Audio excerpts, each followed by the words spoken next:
drinking and using anymore. The problem's out of the way. Everything should be just hunky-dory because I'm not using drugs and alcohol anymore, and I don't even know why I'm not doing that.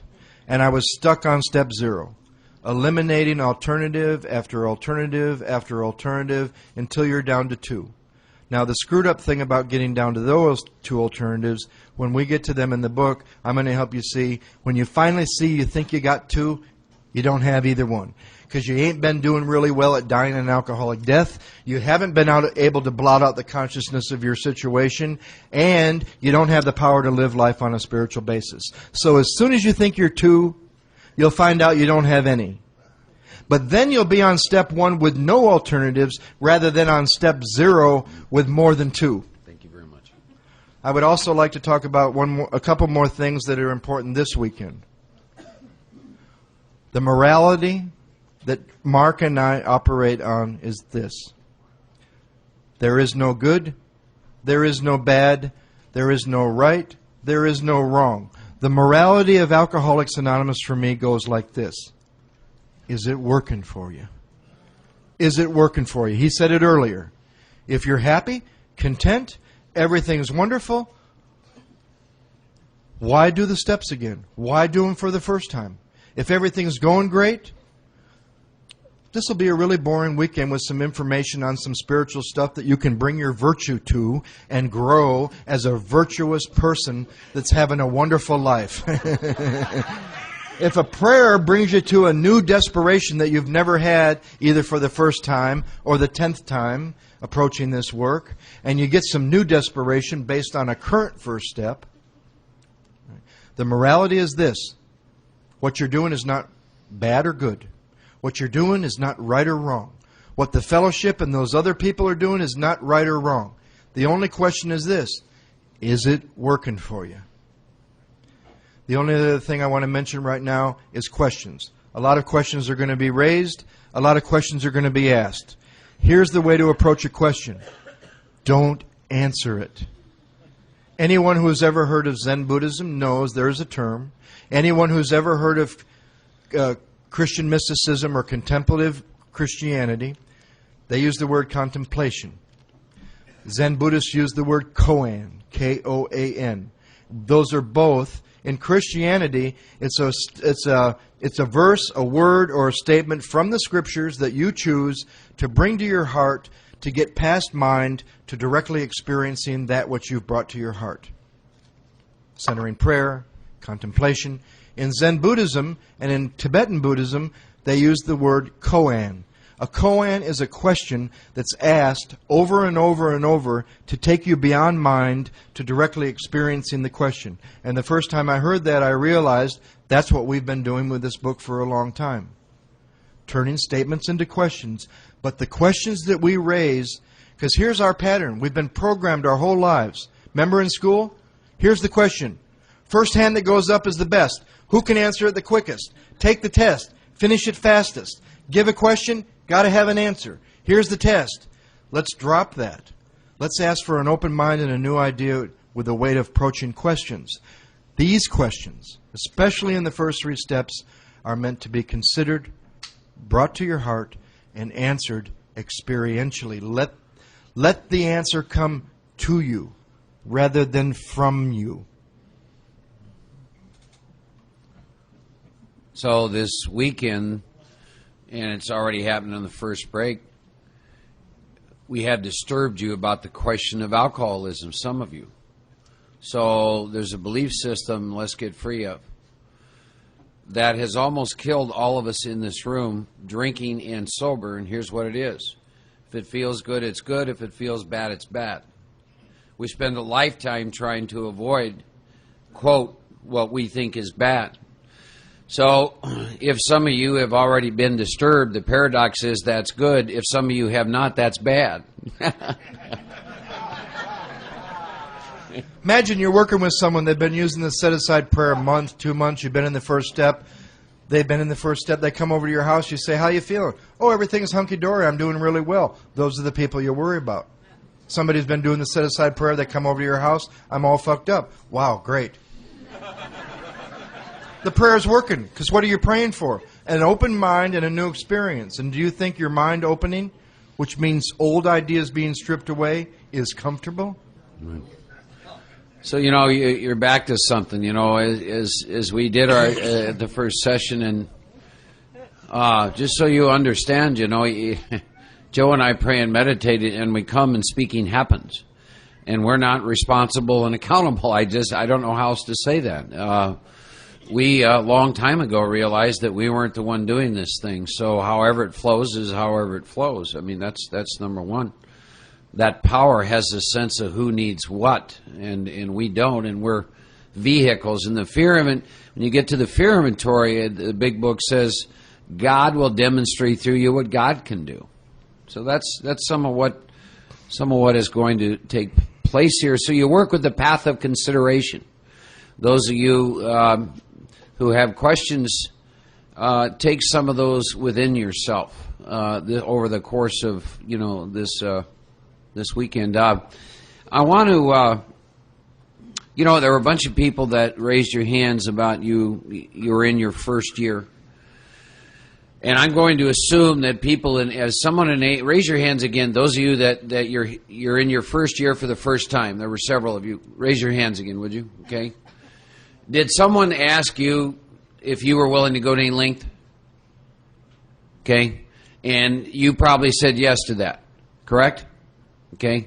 And you probably said yes to a question, and you didn't probably have any idea what that looked like, did you? See, because we don't do that. We don't do that with new people. We don't do it with each other. Joe and I want to do that with you. When it's time to go back through the steps, and my consciousness moves me into that. I'm recently coming through, having done some spiritual exercises with the first 9 steps again. I like to sit with either 3 or 4 questions, depending on what's going on in my life, and I want to pose those really, to you all. The first is, do I want to do this? Do I want to do what this book is going to ask me to do? Can I say something along those lines? I give these 4 questions to everyone that I work with, whether they're doing it the first time or the 20th time. These are the 4 questions. So that's the first one, is do I want to do what is going to be asked of me? Is this work what I want to do? Yeah. And another question then behind that has to do with, am I willing? And the gentleman that raised his hand in the first year said he answered yes, but no one said to him and no one told him what that meant and what that looked like. So I want to read that to you all, those of you that are here, that your consciousness may move you to go back through this again. So I want you to be clear maybe what that looks like so you can truly answer that question if in fact you want to. Because it's real easy to say yes to a proposition when I don't know what it means. Correct? So I want to read some stuff from 12 and 13 just so we're all clear. Okay? And it says, it was only a matter of being willing to believe in a power greater than myself. Nothing more was required of me to make my beginning. I saw growth could start from that point. Upon a foundation of complete willingness, I might build what I saw in my friend. Would I have it? Of course I would. Thus was I convinced God is concerned with us humans when we want God enough. I'll talk about that later on this weekend. At long last I saw, I felt, and I believed. Scales of pride and prejudice fell from my eyes. I hope that happens with some of you. And then a new world came into view. The real significance of my experience in the cathedral burst upon me. For a brief moment, I needed and wanted God. There had been a humble willingness to have God with me, and God came. Now, those of you who have been sober for a while, pay attention to this next sentence. But soon the sense of God's presence was blotted out by worldly clamor, mostly those within myself. So it's been ever since. How blind I had been. At the hospital, I was separated from alcohol for the last time. Now we're going to talk about, if you all are willing to go to any length, we're going to talk about what this is going to look like. There, I'm going to humbly offer myself to God as I understand God. Now pay attention to these next few words before you think about this. To do with me as God would. I can assure you, when I made my third step decision, I did not plan on living in Texas. To do with me as He would. That means that your life will no longer be your business, so you might want to give that a little consideration before you go back through this work, because you may like the condition of your life right now. I'm going to place myself unreservedly. You don't think they mean unreservedly, do they? Unreservedly under His care and direction. No reservations of any kind. You're not going to come to the meetings anymore and talk ad infinitum about fear, because you've placed yourself unreservedly under His care and protection, right? Am I willing to do that, see? I'm going to admit for the first time of myself I'm nothing. 20 years sober, right? Admit that of myself that I am nothing, that without God I am lost. Not was lost, am lost, see? I'm going to ruthlessly face my sins. Ooh, that word. That I have some old ideas about that really just means miss the mark. You don't think they mean ruthlessly. Yeah, I think you might be getting into fourth and fifth step and stuff like this. And I'm going to become willing to have my newfound friend take them away root and branch. Root and branch, take them away. And wow, a promise is maybe if I'll do that, I don't have to have a drink. And then my schoolmate or somebody's going to visit me, and I'm going to fully equate this person with my problems and my deficiencies. I'm going to make a list of all the people I've hurt or toward whom I felt resentment. I'm going to express my entire willingness to approach these individuals admitting my wrong. Never am I to be critical of these people. I'm going to write all such matters to the utmost of my ability. Utmost of my ability. Get on the internet. Make phone calls. Go to any lengths to find these people. To pay this money back. To the utmost of my ability. And now I'm going to test my thinking by my new God consciousness. Common sense will become uncommon sense. I'm going to sit quietly when in doubt, which is a fairly consistent state of consciousness for us. And I'm going to ask only for direction and strength to meet my problems as God would have me. Never am I to pray for myself, except as my request bore and being useful to other people. Then only might I expect to receive, but that being great measure. And my friend promised when these things were done, D-O-N-E, and now you're going to get some promises. Not half done. It says, I'm going to enter upon a new relationship with my Creator. Those of you who have been sober for a while. A new relationship with your Creator. You would have the elements of a way of living which will answer all my problems, plural. Plural, that's plural. All my problems, plural. Belief in the power of God, plus enough willingness, honest humility to establish and maintain the new order of things were the essential requirements. And then they summarize what's going to happen to us in this exciting thing we get to do.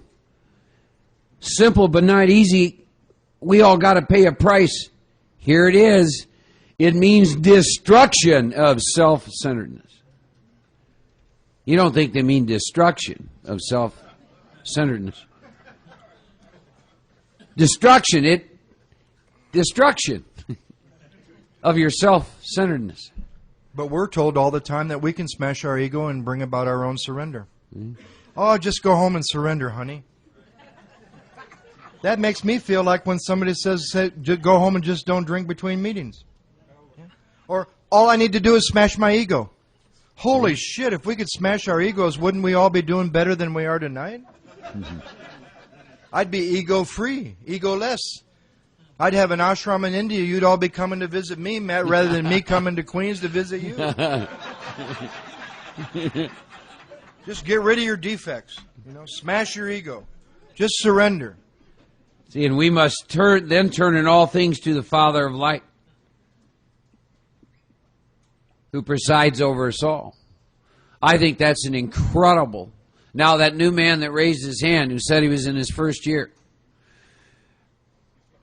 go back and when those people ask you if you're willing to go to Linked, don't you think it would have been kind of nice if they'd sat down and gone over some of this with you, so you really know what you're answering? See, I'm not here to soft sell the program of Alcoholics Anonymous as outlined in the big book.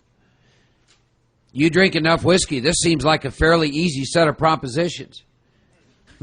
But if maybe you haven't drank enough whiskey and you still want to run your life on self-will, they may seem fairly drastic. But I think it's important that when you're going to sit down and take someone through this process, or they ask you to be a sponsor, that you be very clear with them what this looks like. Take about 20 minutes. Get real clear. Turn to page 58. Go through these steps. Talk about these 3 inventories. Talk about this 3rd step, decision. Let them understand from that point on their life's not their own business, even if they think it is. Talk about this 5th step. You're going to sit down. We're going to go over all this stuff. Your deepest, darkest secrets. Of course, their sphincter's going to start twitching then. That's what 12-step calls used to be. 12-step calls used to be people going out, usually with a bottle of whiskey in their back pocket, to meet a drunk and lay out the program of Alcoholics Anonymous. Now it's a big deal to drive across town, to pick somebody up, to drop them off at a detox place, and they're really an addict, pump them full of alcohol, and tell them to go in and start their recovery that demands rigorous honesty based on a fundamental lie because they don't cover drug addiction, and let them start their recovery based on a lie that they're an alcoholic. That's a 12-step call nowadays. So you get done. He and I work well, like Cheech and Chong, you know what I mean? So, I think it's important that we have a sense of what this means. Am I willing to go to Linked? And, when I went, let me say it this way, when I got taken through the steps again this year, I had to sit with that stuff. My life's pretty good today. And I'll tell you something else, I'm a little bit awake. I'm not naive to what's going to happen through the process of the steps. I had to sit with this a little bit. Why do I say that? Because this has happened to me before, and I wound up living in another state, working, doing a whole other job, and didn't know a single human being. That's why. Because I know if I go back through this again, most of the belief systems I'm operating on, taking action on, are all going to get smashed and destroyed. I know you can't pour old wine into new skin. I know that what I've been doing with 10 and 11 is going to get shaky. I know I'm going to get real uncomfortable. I don't know what's going to happen. My life is good, When I went through the work, 13 years sober, I was in Santa Monica. I had 5 years in Denver, Colorado, from 82 to 87, 10 years in Los Angeles, from 87 to 97, and 5 years in northern India. If somebody would have said to me the last time I went through the work before India that any lengths was going to mean and describe what would go on in my life for the next 5 years, I would have had some considerations to make. If somebody would have said my 4th or 5th time through the work in Denver that I was going to leave Denver, move out of his house, sponsors down the street, service commitment, serving on the area committee, and that I was going to be moved to California and this is what I was going to be doing the next 10 years, I would have had some considerations. So, as far as those of you that want to lay out the assignments that I would give somebody, and I know Mark does the same thing, first thing I would give him, and I don't tell him how to say the set-aside prayer anymore. My sponsor pulled a joke on me not too long ago when I called him, last time I called him. You can imagine this one, Matthew. He said, and I thought he was being serious, he said, you stuck me with something, son, that I've been blamed for a long time, and I thought some horrible thing I did in Denver or something, and I said, what? And he said, the set-aside prayer. Because to me, the set-aside from him, it was a comment to a maniac that he heard share his experience, and he said, my God, son, you know enough about yourself, alcoholism, and how you feel to be dangerous to yourself and everybody around you, why don't you just say a prayer for an open mind and a new experience? That's where that prayer came from, right? Now he hates that. We've ritualized it, formalized it. It's in the workbook. It's written out. I just say to people, please, are you here for a new experience with the steps? Yeah. Try a prayer in your own words, in your own way, to whatever you believe in. Krishna, Muhammad, Christ, whatever you believe in, say this prayer. Put aside what I think I know for an open mind and a new experience. And I'll tell you, 99.9% of the time when they come back in a week or so, get this one, those with first step reservations that are going to come out in a little bit, they will have changed the set-aside prayer to this. They even did it in this damn workbook from Santa Monica. They'll change it to this. Dear God, please help me set aside everything I think I know. All of a sudden, God's the helper, and I'm the one that's going to set the stuff aside. Right? Old Dan Sherman's changed it into, Dear God, enable me. Now God's an enabler. Right? God's a dysfunctional enabler. Gandhi has an eating disorder. Right? Right? Dear God, enable me to set aside everything I think I know. No. God's not just a little helper you pull out of the closet. You know, when you need a little help with the stuff that's getting a little rough, just say to whatever you believe in, please set aside what I think I know for an open mind and a new experience. And whatever you want to put there in the middle, say it from your heart. About this day, whatever in your heart that time. Say it in the morning. Say it during the day when it comes to you. Say it at night. Say it when you sit down to work on whatever assignment you're working on. So I give people some sort of prayer to do from their heart. Then the 4 questions. Is this work what I want to do? Don Coyes, the Native American teacher I had, who's 30 years sober now, I think, he always said, even the first time, he always said 2 things that have always stuck with me. If you're doing the work for the first time, enjoy it, because you'll never do the work for the first time ever again, and you'll never do the work without power. You know, when you're doing the work the first time, this is a long way back for me to remember, but I do remember this. Remember when you're doing the work the first time and you're just getting enough from each step to just barely do the next. You've gotten the first column out, you've gotten the second column out, and you just got enough to be able to do the third column. And then when you're done with the third, I've always said this, there's a miracle at each step, but the real miracle is when you're in the action of the next. Right?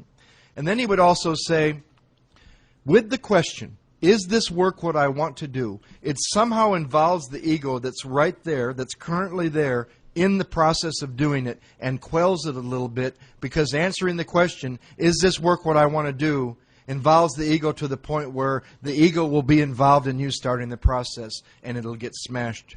It'll think it's a part of it, because it helped you decide, is this work what I want to do? And your ego will get right behind it. Yeah, this work's what I want to do. Right? Are you willing to go to any length? And I don't think whether it's the first time or the umpteenth time, you ought to add something to that. Even though I might not know what any length might look like. I don't think when they say any length, they mean any length that I can currently dream up at this time. I think when they say any length, they could possibly mean any length.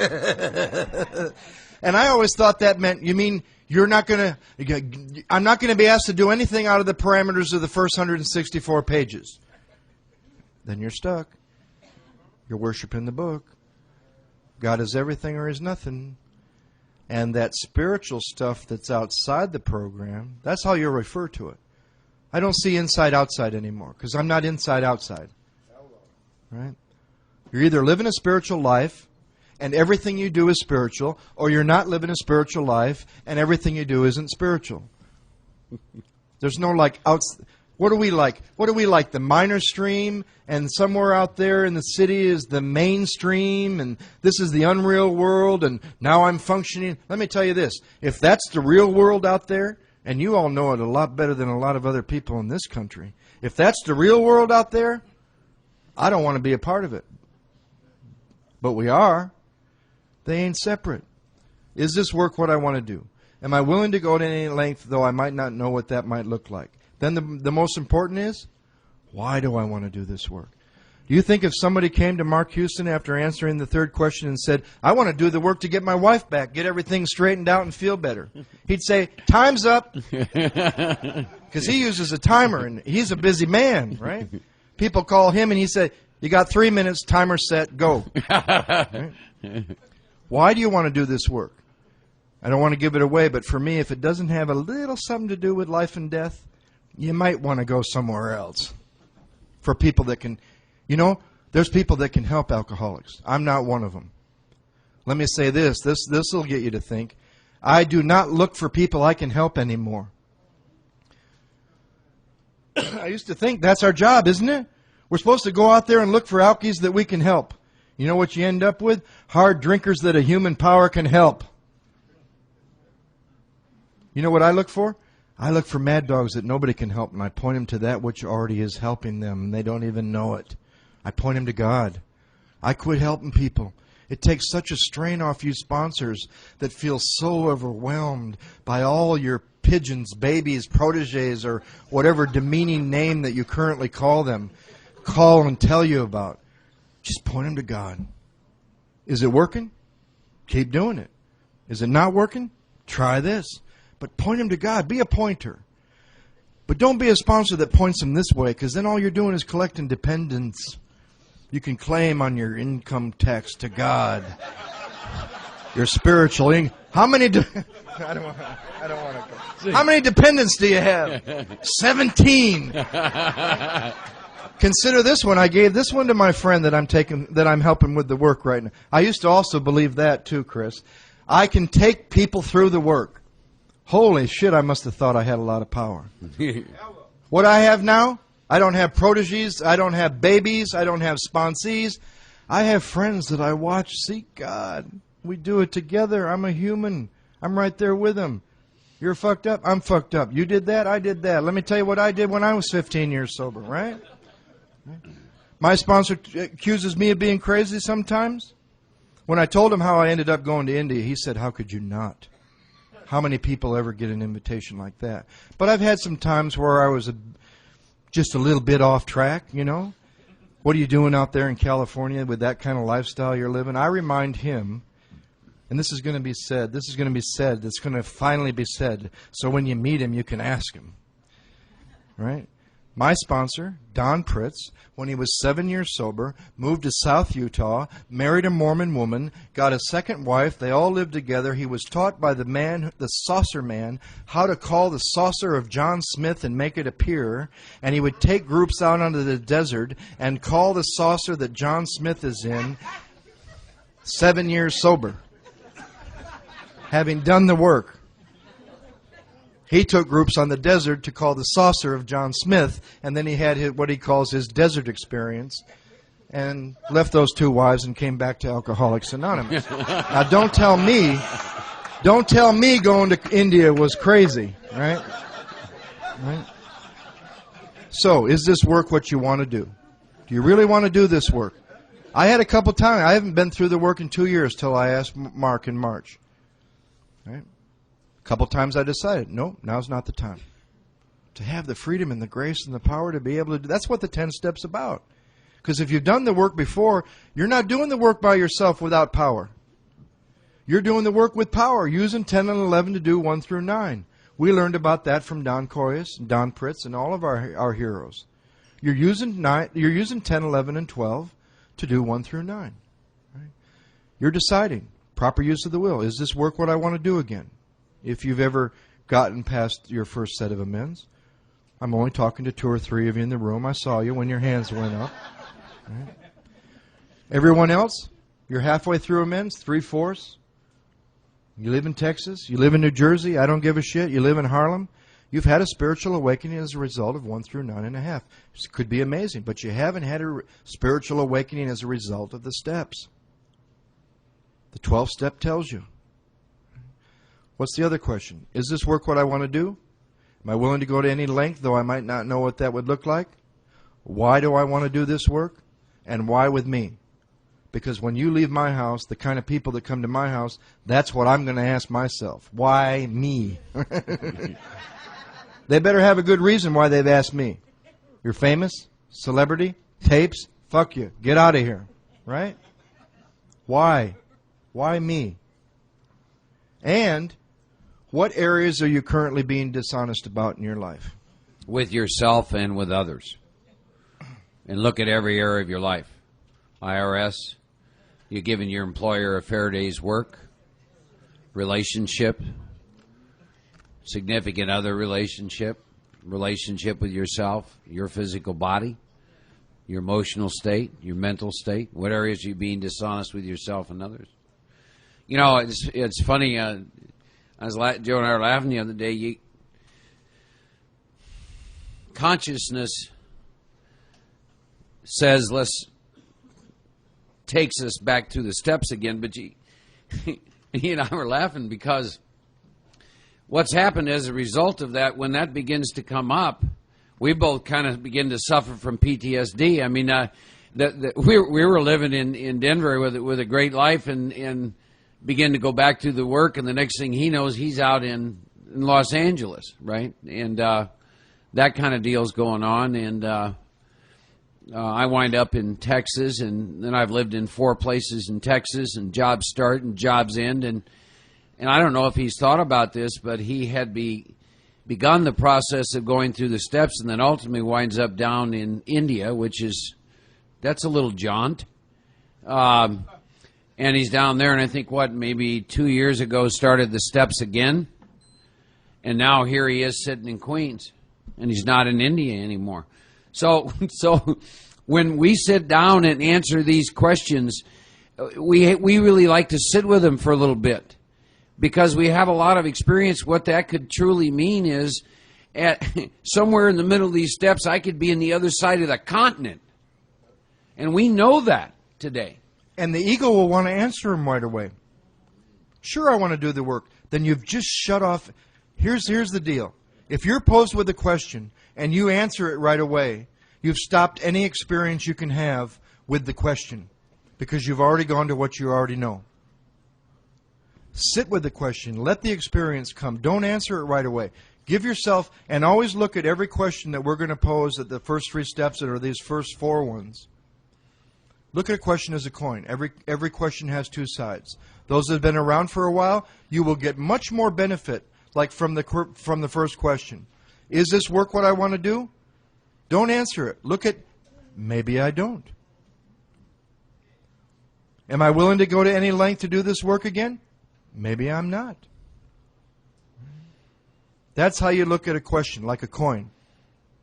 Does your experience abundantly confirm that once you put alcohol in your system, something happens which makes it virtually impossible for you to stop? Sure. Then you're done with the experience of it. You've stopped the experience by the answer. And that goes so much against the way we've been programmed. The answer stops the experience. The consideration. Mark should talk now about 3 types of people that approach the work. Yeah, I want a couple other comments on you approach the work. Those of you that know Chris R., walk up and ask him about the changes in his life as a result of reworking the steps. See, walk up and ask Mike Lawrence about his life. You know, I'm telling you, ignorance is bliss sometimes. But there's probably reasons in the big book why they tell you, you know, you really ought to consider this, or why prior to the 3rd step they say you really need to think about this, making sure you are ready. See, making sure you're ready. It's one thing to say you want to go back through the process again and experience a revolutionary spiritual experience when you don't have a car and your life's upside down. It's a whole nother deal. Maybe when your life, you know, there's a line which I think sums this all up, and which at times will kill us. We become victims of the delusion that we will be happy and satisfied if we only manage well. Meaning we think we know what our life should look like. Our life should look like, who should be in it, where we should live, where we should work, etc., etc., etc. And that has descended on me many times in my in my sobriety. And I've suffered the consequences of that. But a guy from Denver moves to L.A. I'm 12 years sober. I put myself in a position in my own home group where a heavyweight moves from Denver to L.A. now all of a sudden. He's the only one I can go to qualified to take Joe Hawk through the work. Whoa, right? Mark had already been the one that told me after I was there 2 years when I had an inventory, and I said to Mark, Don Pritz is the only person that can hear this inventory. Mark said, how many years you been in Santa Monica? I said 2. He said, where does Don Pritz live? I said, Denver. He said, could Don Pritz die at any time? I said, yes. He said, what if something happens to Don? You better let some people get to know you where you live. And I had done many fist steps with people in Santa Monica, in my home group, and with women. If you're a man and you miss the experience of ever fist stepping with a woman, you've missed it. If you're a woman and you've missed the experience of fist stepping with a man, we're going to get into that later too. Multiple fist step. Book says it. So he moves from Denver to L.A.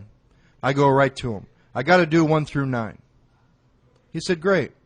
He said, let's go to the liquor store. I said, cool. I thought we were going to go to the liquor store. He said, no, right here in my living room. I said, cool. He said, okay, you're 12 years sober. You just pulled up to the liquor store. Where are you at? How's it feel? He took me right there. I was there.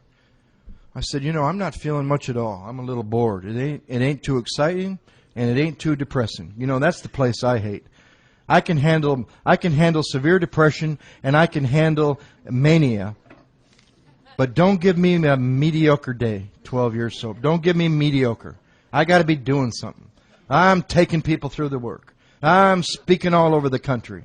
I'm controversial, right? It's a mediocre day. I just pulled up to a liquor store, 12 years sober. He says, how's it feel? I said, blasé. He said, walk in. He said, where's your wall? He said, is your wall brown or is it clear? I said, my wall's clear. It's vodka. He said, what kind do you want? I said, citronelle. I heard about it. It's flavored vodka. They didn't have it 20 years ago. I got to have some, because I drink kamikazes. I drink vodka, right? And I heard there's some new vodka that's flavored already. Give me some orange, whatever it is, Stoli. He said, what size you buy? I said, liter. He said, you didn't buy a half pint? I said, what the hell's a half pint? I hadn't had a half pint since I was, unless that's all I got, I ain't had a beer since I was 17, unless I had to. He said, I bought a liter. He said, now you're buying it? Yeah. You're out in the car? Yep. How's it feel? Nah, not much. Nobody's going to know. He said, now tell me where that first liter would take you. I started into this long, elaborate story like you'd tell at one of these nauseating, like Chris War story meetings. I had a big, elaborate idea of where that first liter would take me. The man laughed in my face. He said, you better go home and pray about that. Come back next week, same time. I woke up one morning. Have you ever woken up laughing? I know you have. Have you ever woken up laughing at yourself? I woke up one morning laughing at myself. And I realized, you know what? I don't have a clue where that first liter would take me. Maybe nothing would happen. What if the grace of God protected me from the physical craving? God's everything. Oh, He wouldn't be there for that. We're going to talk about that this weekend too. What if nothing happened? Just get drunk, come back tomorrow. I don't need to tell anybody. Just show up at a meeting. I'm still 12 years sober, right? Maybe I'm dead the next morning. Maybe I'm in Tijuana. Maybe I'm calling him. Maybe I'm banging on a treatment center door. I don't have a clue where that first liter would take me. I went back and I told him. He said, good. Then he gave me one of these questions. I thought, along the lines of these 4 questions we've been talking about, I thought it was a Denver trick question. And a Denver trick question goes like this. If you say you're willing, you probably won't have to. But if you say you're not, you'll probably have to. So here was the question. Would you be willing to quit working with people and speaking or sharing anywhere until you're done with your next set of amends? And he got up and he went in the bathroom. And I thought to myself, okay, he's from Denver. If I say I'm willing, I won't have to. But if I have any resistance at all, then he'll say that I better. So then my mind went off. He stayed in the bathroom long enough for me to realize if I wasn't willing to put that stuff aside, I was going to drink. Because you know what my mind started saying? What will happen to those poor people that I sponsor? How can I not carry the message? Because I think working with others and carrying the message, once again, are things that keep me sober. He came out, I said, yeah, I just watched what went on in my mind. I'm willing to do that. He said, okay. It wasn't a trick question. He said, quit working with people and don't speak and don't share until you're done with this next next piece of work through amends. We both knew it would only be a few months. And he didn't want me to quit doing that stuff to quit doing that stuff. He wanted me to quit doing that stuff to see the subtle shift that I had turned those things into. And you know what I had turned those things into? You know how all of you that do what's in the big book make fun of those people that don't do what's in the big book because they got their own little list of illusions? I just don't drink. I go to meetings, 90 meetings in 90 days. I choose not to drink. But your ego's so slick, you got a neat, shiny, bright, cool-sounding list of new things. I read the book. I work with others. I take others through the work. I work the steps. And he wanted me to see that I had turned those things into my little list of what I do to keep myself sober rather than what you and I get to do to seek that which is already keeping us sober. And it's a big shift. It's a big shift because I had my little list, 12 years sober, of what I do to keep myself from pulling up to that liquor store. Think about it. And I came back to those two things with a new attitude and a new appreciation. So the first step, you answer those questions, and then you begin the path that Joe's talking about. Look in the big book from the doctor's opinion at page 23, 33 pages designed to answer one question. The issue of if I take a drink of alcohol, can I control? Those of you who have experience with both alcohol and drugs, look at both. Look at them separately. 33 pages. This is how intelligent we are. 33 pages are designed to answer one question. Mark, when you take a drink, you have power, choice, and control over how much you drink every time, yes or no? And I got to spend 33 pages to answer that because unbeknownst to me, there's a part of me finding every reason in the world why I do not want to answer that question in a particular way. Do you lose power, choice, and control over alcohol, Mark, when you take a drink? 33 pages. By the way, the mind that brought you to AA, the mind that has you sitting here tonight, at times that has you paralyzed with fear, the mind, the internal judge that, you know, it's that quote, if you said to me what I said to me, I'd have to kill you. That mind is not the organ that we're going to go into to have a revolutionary spiritual experience. You can't use mind to overcome mind. Your self-will cannot eliminate your self-will. Can I talk about a couple things before we go in any deeper into step one that I think? I'll give you an example. I was telling this to Mark yesterday. I was in Dallas for 5 months with Mark. March, April, May, June, July. 12 people asked me to take them through the work. I gave 12 people the assignment we've been talking about. Just a simple prayer for an open mind and a new experience, and the 5 questions. 1 out of 4 people went any further than that first assignment. Weed the people that don't want to do the work out before you waste any time. The book is real clear.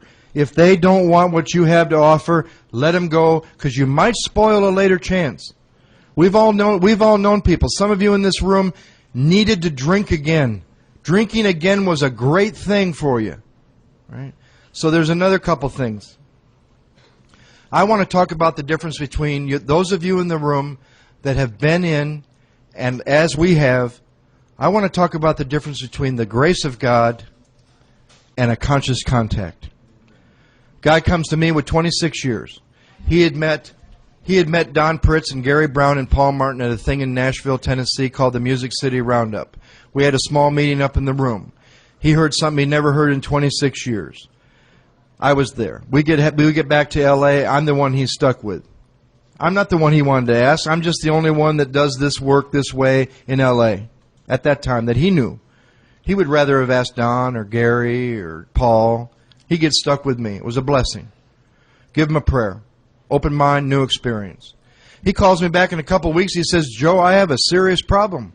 I said, I know you do. What do you think it is? Don't let old comers scare you. Care about them enough so they don't have to keep dying. I said, I know you got a problem. What do you think it is? He says, for 26 years, I've been in the grace of God. I said, obviously, if you're alcoholic and you're not drinking, you're in the grace of God. He said, I've seen it in my life, every area of my life. I've sat with it. I've realized it. I've been in the grace of God for 26 years. Why do I need to do the work? I said, you better pray about it. I made it 6 months in grace. And a lady in my home group once said this, because the big slogan, you know how every area has their own set of new other slogans? I heard there's one, I think Bob told me one time that one of the slogans up where he lives is, keep it green. And I said, what is that? Has that got something to do with your lawn in Westchester County or your garden or something? You know, he said, keep the memory fresh. I said, but it says here that the memory of even a week or a month ago. They got a couple in Texas, I heard. Do the next right thing. That assumes I got the power to do the next right thing, the knowledge of what the next right thing is, right? So what was the one I was thinking? When I moved to L.A., one of the big slogans in South Central was, the grace of God is sufficient. It wasn't for this man after 26 years. He starts praying about, why does he need to do the work if you're in grace? He calls me back and he said, can I come over? I said, sure. He said, he came over, he said, I know why I need to do the work. He said, I'm an alcoholic, and I would like to have a conscious contact with that which has been giving me this grace for 26 years. And when he got on the other side of his first set of amends in 26 years, plus his whole life, Clint H., he talks about it all over the country. Wonderful man. The people he's been able to touch with time that I couldn't have had any effect on. It's been amazing. He said the difference between the grace of God and a conscious contact was like night and day. Right? And I think another important thing before you start the first step is to realize this. I've never said this to Mark, but he knows it in his heart. It doesn't start with the first step. And I'm not talking about this pre-step 1 or step 0 stuff we've been going over.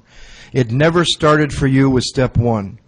You know where it started for you? It started with you from someone across the room from step 12. Imagine in your first meeting if nobody had gotten past step 1. That's why people in treatment can't help other people in treatment. It never started for me with step 1. I've thought for a long time I would have told him 6 months ago if he said, where did it begin for you? I would have probably said step 0, but it only took 6 months to get out of step 0, and then it started with step 1. It didn't start with step 1. It started with the 12th step in another man's heart who cared. Another place I'd like to look at before we start 1 is this. We don't need to read it, but in one of the most unread chapters, the chapter to the wives, why do I need to read it? I've never had one. I'm going to have one really soon. God told me. But I'm reading the chapter to the wives in that guy over there from Texas' Brothers group, and I had an awakening. And in that chapter, we don't need to read it word for word. It says this. There's 4 types of alcoholics. It says type 1 may or may not even be alcoholic. Type 2's begun to get in a little bit of trouble. Type 2 is a little bit worse. Type 3 is a little bit worse. Type 4, screwed. We think that only has to do with 2 things. They can't control it when they start, and they can't keep themselves stopped. But the interesting paradox is, who do they say has a better chance at AA? Wouldn't you think like 1 or 2? They say type 4 has a better chance at our program than the type that still have. You know why? Because those other types still have more than 2 alternatives. Type 4 is down to 2. So I'd like you all somewhere at the beginning of the work to look at what type are you. Then I'd like you to answer this question. We had a nifty time, your brother and I, with this one. If there are 4 types of alcoholics described in our book, and they're all around us in AA, what message would each type bring to the fellowship of Alcoholics Anonymous? And then you're going to see why you hear so many different messages. Type 1, hey, I just don't drink no matter what. I found everything I ever wanted in the fellowship. I quit drinking. My life just got better and better. Type 1 may or may not be alcoholic. Not our place to say. They need to find out. Doesn't matter what we think. Type 2, what would be their message? Well, you know, I go to lots of meetings. I'm a meeting maker. Meeting makers make it. I do a little of this. I call my sponsor every day. 90 meetings in 90 days. I dump. I get better. Type 3, I don't want to offend anybody. Type 3, 1 through 9.5, 1 through 9 3/4, 1 through 9 3/8, never finish amends, think they've been through the steps, everything's hunky-dory, they've been through the 12 steps, and they've had a spiritual awakening as a result of the steps, and they're in delusion. Denial, denial, denial. Denial of what? Denial of alcoholism? How could they be? They're a type 3. They're in the denial of the grace of God. A form of denial that I don't hear any of you talking about in AA. A form of denial stronger than the denial I came here with, because I didn't have many alternatives left, and I didn't have a lot of denial when I got here, but I've suffered from this denial in AA. The denial of the grace of God, taking the credit and thinking those unfinished amends don't have nothing to do with alcohol. Because you're taking the credit, you're keeping yourself from drinking, or you're blaming God on your unfinished amends. But we don't need to go into that. Type number 4 came, got worse. Just because he quit drinking, he didn't get better. 1 through 9 once, didn't work. It worked. They hit another wall. Harry Tiebold's theory. For Harry Tiebold, it was just a theory. For me, it was a reality. The ego rebuilds itself if you're an alcoholic of my type. Maybe I'm the only type 4 in the room. Maybe Mark. Maybe Mark's a type 3 3/4, right? Maybe I'm the only type 4. No, I don't think so. I don't think so. I think there's some other type 4s. So look in the chapter of the wives. What type are you? Because Mark killed me with this. Type 4s can't do type 2 work. What type are you? And which type, what message would each type bring to AA? And if your life's on the line, and you're a type 4, you better go to a type 4. And you better know the lineage you're joining.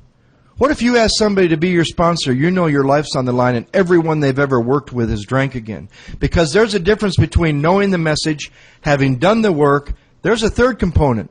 Not everybody that's done the work is meant to transmit it. Does our book talk about transmission? Yes, it does. Yes, it does. And not everybody that's done the work is meant to transmit the message. Transmission is a very... Look at the people around them they've worked with. Look at the results they're getting. What type are you? What message would each type bring to AA? And who are you going to go to? Let's take a 15-minute break. Sorry. That's okay. About 45 minutes more we're going to go this evening, and that'll shut things down. A few other things that came to my consciousness. I'll call them traps in their own way. Here's one. God keeps me sober. Why is that a trap? If there's nothing but God, there can be no God. And is God a part of staying sober? Of course. But what is the trap in the belief system, God keeps me sober? The trap is this. If that were true, the big book would be 1 page and it would have 5 words on it. God keeps you sober. Have a good life. Unfortunately, that is not what it says. There's 30 pages that really ask us to do a bunch of written work. There are several considerations prior to the written work. When the written work's over, we sit down and do a 5th step. When we're done with that, we identify a list of defects of character which have sprung out of a life based on self-will. We then ask God to take all of us, good and bad, assets and liabilities, if you will. We then make a list of all the people we'd harmed as a result of being asleep, dreaming we're awake, driven by self-will, feeling separate and alienated from everybody and everything, which, by the way, leads to continuation and fostering of self-will, that sense of separation. Then you make those amends and you pay all that money back and you begin to work with the disciplines of 10 and 11, and then the book is very clear at that point in time that you and I not drink alcohol one day at a time based on one thing and one thing only, which is called a fit spiritual condition. And you and I are given a daily reprieve contingent on that fit spiritual condition. We did the work and took the action in the first 9 steps, and then 10 and 11 is very clear, and it has very strict spiritual disciplines about how we maintain that fit spiritual condition. So a question maybe for some of you to ask yourself, if you're not working with the disciplines of the 10th and 11th step, you might have fallen prey to that belief system, because my experience is God will not do for me what I am supposed to do for myself. And I'm the one that has to get my feet on the floor in the morning.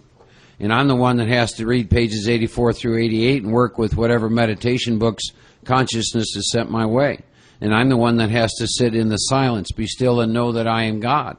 And I'm the one who has to work with the 10-step tools all during the course of the day. I get to do that. Pause, agitated and doubtful, watch, ask, turn, cease fighting, sixth sense, vision, thy will, line of the will. Work with that all day long. Conscious awareness of that. Then I get to do an evening review, and I get to dovetail the evening review into corrective measures for the next day. And that's how, if I do these things, then the problem has been removed and I remain in a position of neutrality. So it's another trap. I fell for it. Who wouldn't? That's an easier, softer way, isn't it?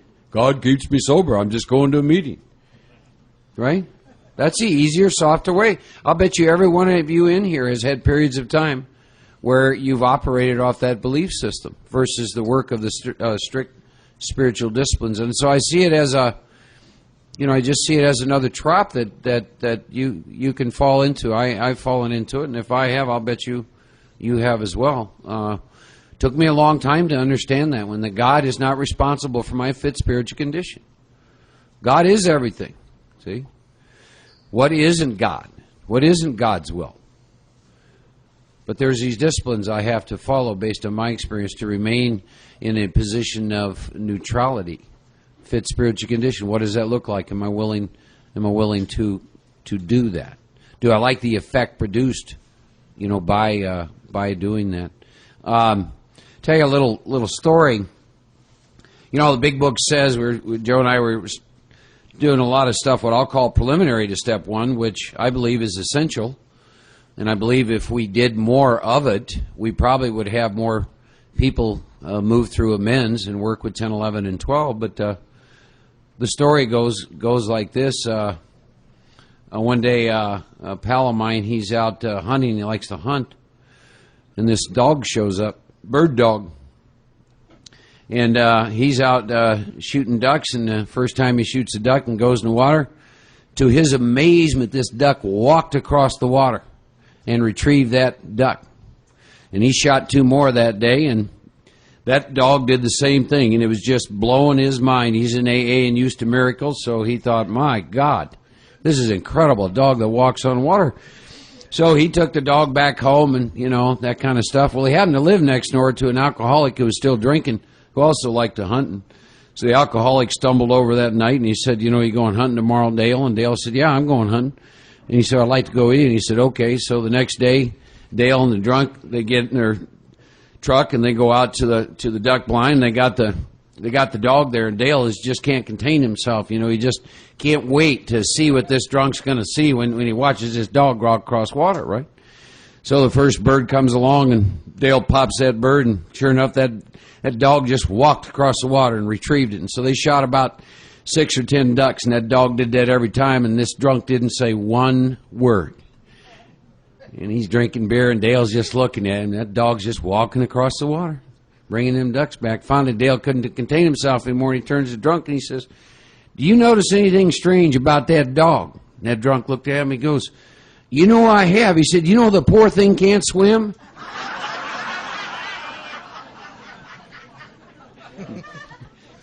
That's the mind I brought to Alcoholics Anonymous.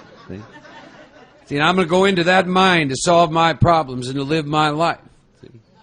Probably not a good place to go. Another book talks about, says you'll be known by the renewing of the mind. In the doc's opinion, we talk about a psychic change. Someone asked me something outside. This has to do with willingness. I want to talk about this a minute. Life and death. See? If you're in this room and you've lost the connection between to drink is to die, if you have lost this concept, this idea that this is not life and death, you're going to take an easier, softer way. Ladies and gentlemen, this is life and death. Why is this important? To not lose this connection, that what we're talking about is life and death. because it gets very, very important as you begin to get moved through the course of action the Big Book is going to ask you to take. Faced with writing 3 inventories or dying an alcoholic death. Let me think about that a minute. You understand? We've been talking about amends, and it isn't just unfinished amends. There's some of you not working, probably not doing much with the disciplines of 10 and 11. There's probably some of you that haven't taken anyone through the Big Book in a while. There's probably some of you that haven't written inventory in quite some time. And it's called, well, what is that all about? And my experience, my personal experience with that is I forgot that this is life and death. See, it's like this. Let's see. I can make all my amends or die an alcoholic death. Let me think. So you walk up to a normal person who doesn't have our illness and say, look, they want me to write these 3 inventories in AA. They're going to take a little bit of time. And, it's a resentment inventory, a fear inventory, and a sex inventory. Or they want me to make these amends. There's 100 of them, agape. And I can either do this or die an alcoholic death. What do you think I ought to do? They'd just say, get away from me, because you obviously are dumb as a rock. But you see what we do? And what does this take us back to again? This takes us back to surrender. During the course of this weekend, I want to talk about this line in the book about being convinced to my innermost self in 2 ways. One has to do with my relationship with alcohol, a craving of the body, an obsession of the mind, in a spirituality, but I also want to talk about this in relationship to self-will. Am I convinced to my innermost self that living a life, drunk or sober, regardless of how long I'm sober, based on self-will, cannot and will not work? And I'm going to talk more about that. About, Joe, those of you who ever showed up, I think Joe and I have done, we seem to always take a lot of time looking at the first step. And the reason is it's the foundation of the spiritual arch to which you walk a free man and a free woman. That's why 1/3 of the Big Book is devoted to the considerations of the first step. Is this you? Are you a real alcoholic? Are you that person on page 21? That you've lost the power of choice? That sober, the most insane thing you will ever do, you will do sober. Those of you that said you had the power of choice, I don't know if there's such a thing as reincarnation. But I just have to assume if there is in the last lifetime, I must not have been a very good man. And I say that because I get to sponsor chronic relapsers. And their 4 favorite words are I know and yes, but. They know everything, about everything. And I love to ask them this question. Were you involved in your last relapse? And every time, without exception, they tell me they were. And I ask them where they got that idea. And they'll say, what are you talking about? I say, where are you getting the idea that you are involved with your relapses? I said, do you believe that you're involved in choosing to drink? And they'll go, well, yeah.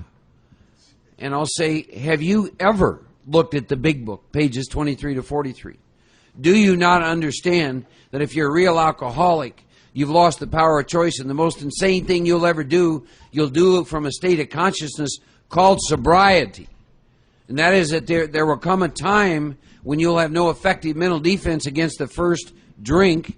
Your mind will say, let's take a drink, and if something doesn't stand between you and that, you'll go drink.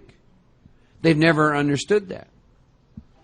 See, that's called losing the power of choice.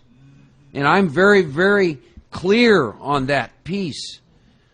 See, I don't have the luxury of not staying in fit spiritual condition even one day, because that day I believe a guy like me is rolling craps.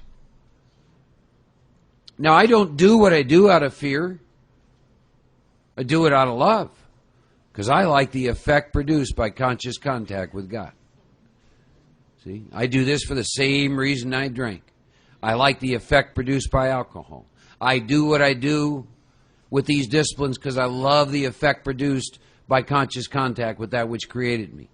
That sense of separation is now gone from me. See? But this is life or death. This is not some little flu we got. It's going to go away.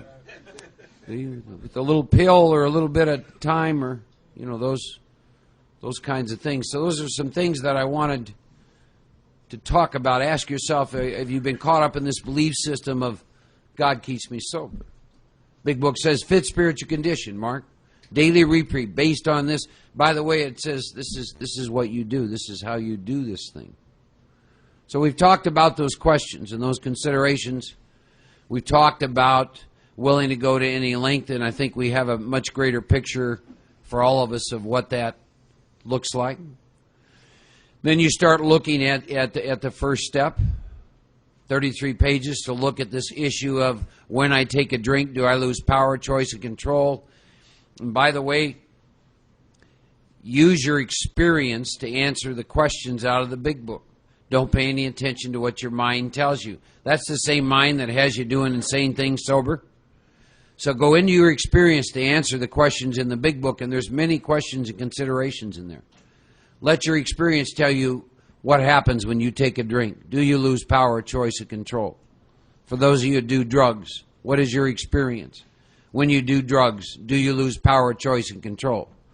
You crackheads, when you get a crack pipe and you got about 9 hits, and you're doing that first one because you love the bouquet, ask yourself this question based on your experience. Do you lose power, choice, and control over how many you do? See? In pages 23 to 43, I believe, based on my experience, probably the least read and least understood pages in the book. Here's why this is important. If you do not understand 23 to 43, the rest of your time in AA, Joe brought up a great point of the 4 kinds of alcoholics and what are the messages. If you don't have a deep experience with 23 through 43, the rest of your time in Alcoholics Anonymous will look much different than mine, I can assure you. Because I'm a type 4. I'm a hopeless, helpless, chronic alcoholic who was a daily drinker. A daily drinker. 24/7. That's what I did. You got in my way, you were gone. Period. End of statement. Alcohol was my master. I worshipped at the throne of alcohol. I may as well have had an altar. God, the truth of this hit me one day sober, and I tell you what, I wept like a baby about the hold that alcohol had over me. I may as well have had an altar and knelt at that altar and say, alcohol, you do with me as you will, because you do. Because you're more important to me than anything in my life. Anything in my life, and I will serve you. See? I'm here to serve you. And the unacceptability of that, to this day, is a piece of why I'm sitting up here. I got tired of worshiping at that altar. And it's an altar, and don't think any different. See, every alcoholic I've known, to me, there's only 2 gods. One's either alcohol and the other's the God of your understanding that you're going to serve. See, and that becomes that. But pages 23 to 43, I beg all of you, go back in with an open mind and read those. Read those pages. Look at your experience to be convinced of what? That the truth is, none of us in this room, unless we're in fit spiritual condition, have a clue what the day looks like when our mind's going to take us back to a drink, and there ain't nothing between us and that. There's no choice, there's nothing. And it's contained in those pages. And the sense of helplessness and hopelessness behind the realization of that, is summed up. They describe, for those of you who think your mind can do anything about a drink or your beliefs, they describe in those pages something called a strange mental blank spot. And in a strange mental blank spot, every reason you have for not taking a drink is unavailable to you, including your belief in God. And if you don't experience that, in fact, you've been there probably several times, and by the way, this is a place we get to experience sober. Why would you seek power? Why would you need to work these steps? You follow me? See, I found myself in those pages. I was at the bottom of page 43.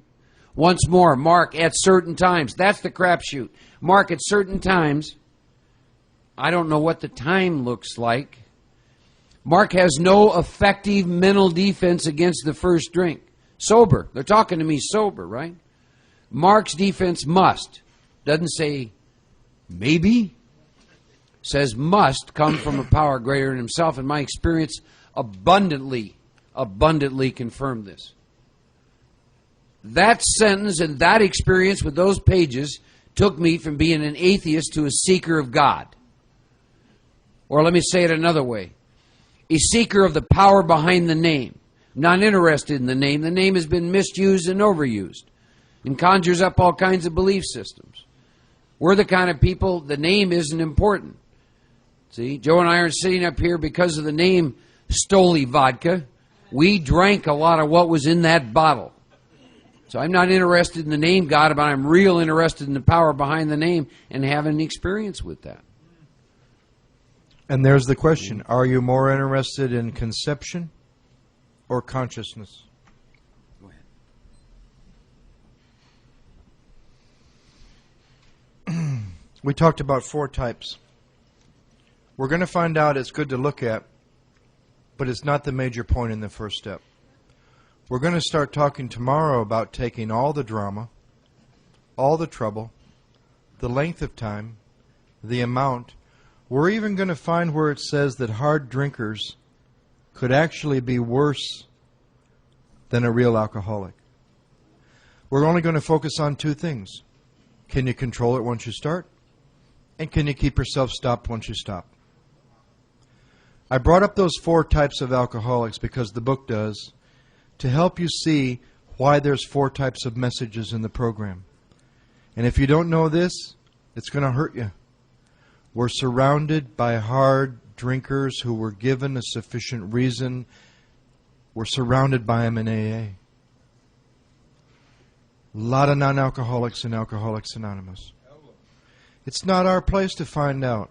Every time my debate goes off on, those people, we were talking about it last night. You know why I've had to write inventory about people that don't need to do the work? Because I want to be one of them. I resent them because they don't have to do the work and I do. Right? On the other side of the work, I'm always really grateful because it wakes me up and it changes my life. Story about the Mad Dogs. Take 100 people from Alcoholics Anonymous, God forbid, put them back in the bar. You know what you're going to find? 20 or 30 sitting at the bar, right on those stools, wallowing in their whiskey, crying in their beer, because they don't know there's much more to find in alcohol. They just sit there whining and complaining and talking about their problems with their buddy, the bartender, just like a lot of people in your groups. The bartenders in your groups serving up drinks. Then you got 20 or 30 come in the bar, drink till they feel good, then they go home. Then you got about 20 or 30 that seem to stand out in a crowd. Mad dogs. Don't settle for sitting up the stools, wallowing in their whiskey, crying in their beer, because they know one thing. There's more to find in alcohol. Won't settle for coming in the room, drink till they feel good. They usually have to do that just to leave the house. Right? That's just where the night begins. They're going there, they're going here, they're going there, they're getting in fights, they're going to jail, they're going for the gusto, do it to the max, bop till you drop. They don't understand kind of, sort of, maybe little. Not even in their vocabulary. Now, put those 100 people back in the program of Alcoholics Anonymous, and you'll find they do the program about the same way they did it in the bar. Okay. Are you a mad dog? Now I got to talk about something that I'm really disturbed, and I feel sad for the new people who might only see the 4th edition of the Big Book. You know, not many of us collected books. You came in, I got a 3rd edition. I always read the 3rd edition. I didn't come in before 76. I came in 82. I always had a 3rd edition. And they were not allowed to change that book since 1976. What were the other years? 39, 5576. I love when Chris Raymer talks about, and a lot of people in Texas talk about, the success rate when they were brought to recovery before they were brought to the fellowship. 50%, boom, right away. 25% came back, made it. 75%. Tell me anywhere in the world that Alcoholics Anonymous success rate is 75%. And you know what that taught me? Be really careful you're not doing what the majority of people around you in AA are doing, because the majority of people in AA don't stay sober. Do what the minority does. I'm proud to be a member of a minority, brother. Because the majority, you can't tell me more than 51% stay sober. So be careful you're not doing what the majority does, because the majority in Alcoholics Anonymous drink again. Now, because I was in India and they didn't consult me before they wrote the